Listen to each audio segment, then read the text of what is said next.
You ask Tiger to solve. This deals with linear equations with one unknown. The final result is x equals 1. Let's solve it step by step. Group all x terms on the left side of the equation. Subtract 4x from both sides. Group like terms. Simplify the arithmetic. Group like terms. Simplify the arithmetic. Group all constants on the right side of the equation. Subtract 1 from both sides.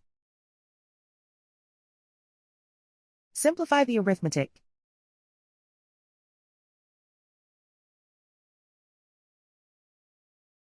Isolate the x. Divide both sides by -6. Cancel out the negatives. Simplify the fraction. Cancel out the negatives. Simplify the fraction. And so the final result is x equals 1.